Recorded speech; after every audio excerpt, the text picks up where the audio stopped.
7:22 en RPP Noticias. 7:22, efectivamente. El congresista Washington Ceballos es presidente de la Comisión de Pueblos Andinos del Parlamento y está aquí con nosotros en los estudios. ¿Cómo le va, congresista? Buen día. Buenos días. Bueno, usted ha planteado que el Congreso se reúna para recibir a la presidenta del Consejo de Ministros. ¿Cuál es la idea? ¿Cuál es la finalidad? Bueno, ese es parte de mi pedido porque el tema de fondo es que se ha convocado a una legislatura extraordinaria.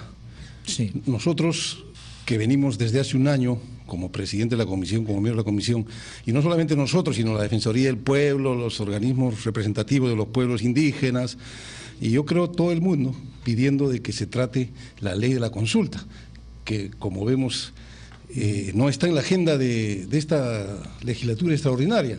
Está, por ejemplo, un tema de incorporación de los directores regionales y de las UGELES a la ley de la carrera pública. Yo no sé si eso es algo extraordinario, el financiamiento del sistema universal. Quizás el tema así importante, la modificatoria del Código Penal que ha generado mucha controversia. Y lo del aseguramiento universal también. Pero que estos temas muy bien lo podía ver la comisión permanente, que estoy pidiendo además que se reúna. ¿Y se puede cambiar la agenda? No, lamentablemente una extraordinaria solamente se trata para lo que ha sido convocado, ¿no? Y entonces, frente a esto yo planteaba que la comisión permanente mejor se reúna y por lo menos trate, oiga, este tema de las consecuencias, o sea, si no están dispuestos a hablar de las causas y de la esencia del tema de solución de conflictos, me refiero a la prevención y gestión de conflictos, por lo menos que se rinda cuenta, oye, ¿qué ha pasado? ¿Y la ley de consulta no se puede ver en la comisión permanente? No, lamentablemente, bueno también no ha sido puesta en agenda. Parcialmente se puede ver.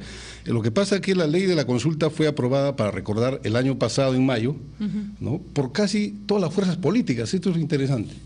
Pero el Ejecutivo la observa.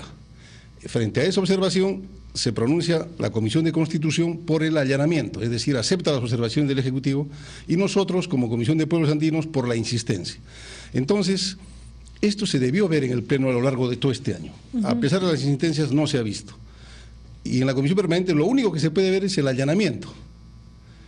Lo cual, francamente, en vez de arreglar las cosas, yo creo que las complicaría. Mejor no tocarlo, ¿no? Por eso yo esperaba que en la legislatura extraordinaria sí se pudiera tratar. Congresista Ceballos, ¿cuál ha sido el rol del Congreso en este tema de la resolución de conflictos? Porque acá hay dos cosas. Primero, efectivamente, PCM tiene un organismo especializado que está diseñado para supuestamente prevenir y resolver conflictos sociales, pero también es verdad que en el Congreso hay representantes de todas estas regiones que entran en conflicto a los que nunca se les ve mediar en estas situaciones, casi desaparecen o no van al lugar o no ayudan mucho cuando van al lugar. ¿Qué ha pasado ahí? ¿Por qué no el Congreso no puede jugar un rol de representatividad y de mediador entre el gobierno central, los gobiernos regionales y los manifestantes? Así es, en realidad institucionalmente yo creo que hay una responsabilidad compartida, ¿no? Cuando hablamos de Estado, no solamente hablamos del Ejecutivo, sino también del Congreso, claro, porque usted de los gobiernos regionales, de los regiones. gobiernos locales. En el caso del Congreso, y tengo que ser autocrítico, nuestra labor fundamental, o una de las labores fundamentales, la legislación. Después del conflicto de Bagua, ojo, hace 2 años, quedó pendiente como una tarea la ley de la consulta. Eso teníamos que hacer como Congreso. Pero no solo la legislación, y la representación y llevar la voz de esas personas que están reclamando esas cosas en su pueblo al Congreso para que las leyes se den y no esperar que bloqueen carreteras. Eso es tan importante como legislar. Exactamente. Lo que pasa es que yo iba a las 3 funciones que tenemos, ¿no? En la legislativa tenemos pendiente la ley de la consulta y dar normas que pudieran eventualmente ayudar.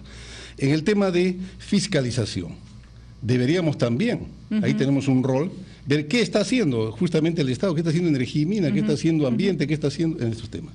Y el de representación, que ahora en los parlamentos modernos es la tarea más importante, efectivamente ser la voz de los pueblos. Lo que pasa que, y aquí hay que ser realista, y yo he vivido esa experiencia con el famoso moqueguazo, congresista se pasa meses, peor si uno es de oposición, meses, solicitando entrevistas, solicitando reuniones de trabajo, en nombre de los frentes de defensa, en nombre de las organizaciones de los pueblos. Y siempre la misma respuesta, ya se reúnen, la clásica mesida, para usar un término común. ¿Solicitándole a quién? ¿Al MEF? Quien corresponda, al sector que corresponda. Si es presupuestal al MEF, si es, en este caso, un conflicto... Oiga, lamentablemente, hasta ahí llega la labor. Es increíble. Más, ¿qué podríamos hacer en el Congreso? Aparte de protestar allí, de hablar y de decir, ¿no? Es increíble cómo esta falta de coordinación interinstitucional que debería haber entre Ejecutivo, legislativo, gobiernos regionales y locales para resolver conflictos, no se da. Y ese es el problema, porque estamos hablando de consecuencias, no tenemos una estrategia de prevención en principio. La Defensoría institucionalmente cumple un rol importante, fundamental. Nos dice dónde están, cuántos son. Y ahí deberíamos entrar nosotros, anticipadamente, con oportunidad. Y eso es lo que está faltando. Esas son las lecciones que lamentablemente no aprendemos, a pesar de que tenemos que contar muertos cada vez que hay estos conflictos. Ahora va a entrar un nuevo gobierno que ha hecho una serie de anuncios, ¿verdad? Y ha generado mucha expectativa sobre la solución de estos conflictos. Y los representantes de este nuevo gobierno han dicho que ellos tendrán la política de conversar. Ahora, ¿va a ser suficiente? ¿Qué escenario prevé usted que tengamos en los próximos días ya de instalado el nuevo gobierno? Yo creo que, en principio, esta unidad de conflictos tiene que ser repotenciada, porque hasta ahora son 2 o 3 personas seguramente muy preparadas, pero no es suficiente. En cada sector debería haber también su propia unidad de conflictos. ¿Por qué todo el mundo tiene que pedir a la PCM? Porque ahí está la unidad de conflictos, la única unidad de conflictos que hay en ejercicio. Entonces, hay equipos de gente, sociólogos, antropólogos, ambientalistas, en fin, ingenieros, todo lo que se necesita para entender las realidades tan diversas que tenemos en el país y los conflictos tan diversos, porque no todos son de la misma naturaleza. Ahora, ¿no da la sensación de que al final tendemos a aceptar todos los reclamos como válidos y todo aquello que se le pone el adjetivo social terminamos aceptándolo? ¿No estamos yéndonos hacia el otro lado, por ejemplo, sacrificando otros principios igualmente importantes como el de autoridad, por ejemplo, con una policía que, digamos, no puede hacer nada porque inmediatamente es acusada de cometer excesos? Y yo creo que de instancias, ¿no? Porque los problemas, cuando se originan, deberían ser tratados inicialmente a ese nivel. Estamos en un país descentralizado, aunque el proceso va lento, pero ahí debería empezar el tratamiento. Lo que pasa es que la policía no puede resolver un problema... No me refiero a la policía, sino a los gobiernos, ¿no?, locales y regionales, que a la larga, ¿qué hacen? Sumarse al pedido, en vez de ejercer su rol de gobierno, porque son gobierno, no son... Pero ¿qué pasa si la autoridad local considera que el pedido es válido? Por ejemplo, tenemos el caso de la descontaminación del río Ramis, que es, o sea, más claro y justo no puede ser el pedido, pero como bien señala el sociólogo Javier Torres Seoane, sentémonos a esperar que ahora van a ser los mineros informales de La Rinconada los que van a quejarse, porque obviamente les van a cortar la actividad de la que han vivido durante muchos años. Entonces, un conflicto siempre genera otro conflicto. Es que hay un tema de competencias también. ¿Qué pasa? Que en energía y minas, las competencias que se ha transferido a los gobiernos regionales es justamente la pequeña minería y la minería artesanal, ¿no? Y la gran minería la tiene el gobierno central.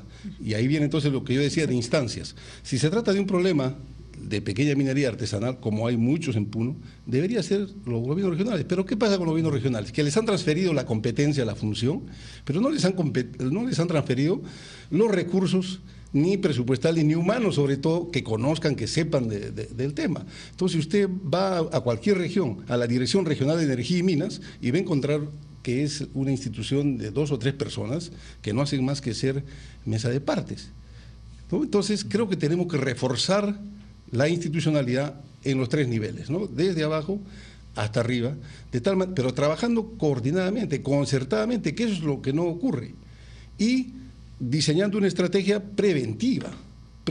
Yo creo que siempre actuamos cuando ya estos pueblos se han tenido que movilizar para hacerse notar, precisamente, porque hasta no antes, actuamos simplemente. O simplemente no actuamos. Exactamente. Claro, entonces, porque ya hemos visto que destruyen aeropuertos y no pasa nada. Y aquí también el rol también de las empresas, ojo, no es solamente un tema de Estado. Las empresas que desafortunadamente no están actuando con la transparencia debida. Transparencia significa decirle a la gente de qué se trata el proyecto, cuáles son las bondades, que es lo que siempre se les dice, pero no cuáles son los problemas y cómo es que se van a abordar esos problemas. Entonces se convocan a talleres, se hacen estudios para cumplir la formalidad. Así Y es, para cumplir efectivamente con la se les ley. aprueba el estudio de impacto ambiental, se les autoriza, todo está listo para la empresa, como ha ocurrido en Puno. Pero nadie se ha preguntado nada, y ahí quizás los congresistas deberíamos actuar, fiscalizando si realmente se cumplieron como debieron cumplirse, Si como las dice la ley. personas, sobre todo si las personas entendieron lo que se va a hacer, que ese es el punto. Va un ingeniero y le habla pues de por esto. Pero tampoco le vamos a cargar la mano al empresario privado, ¿no? Él no es el responsable. No, es creo que es que de acuerdo a la metodología, corresponsabilidad, ellos ¿no? cuando elaboran los estudios tienen que hacer talleres participativos, convocan a la gente. Pero volvemos al tema, si eso se está haciendo efectivamente, no digo que ellos sean los responsables y que tengan que resolver, pero aquí hay una responsabilidad compartida y todos deberíamos, si queremos evitar estos conflictos, todos deberíamos... Hay cosas tan ponerlo. elementales como que muchos de esos talleres se dan en castellano a población quechohablante que no entiende ni siquiera lo que se le está diciendo. Entonces, el Estado no debe escaparse tampoco de su Así es. responsabilidad. Y se ha aprendido así como los partidos a sus portátiles. A este taller llevo a esta gente, a la misma gente la vemos en el siguiente taller y en el siguiente taller, ¿no? son Bueno, formas he que la visto. empresa busca también para poder trabajar, pero no son las mejores, ¿no? Nos vamos a la pausa. Bueno, Muchas gracias. Muy interesante, Gracias. congresista. Muy Muchas amable. gracias.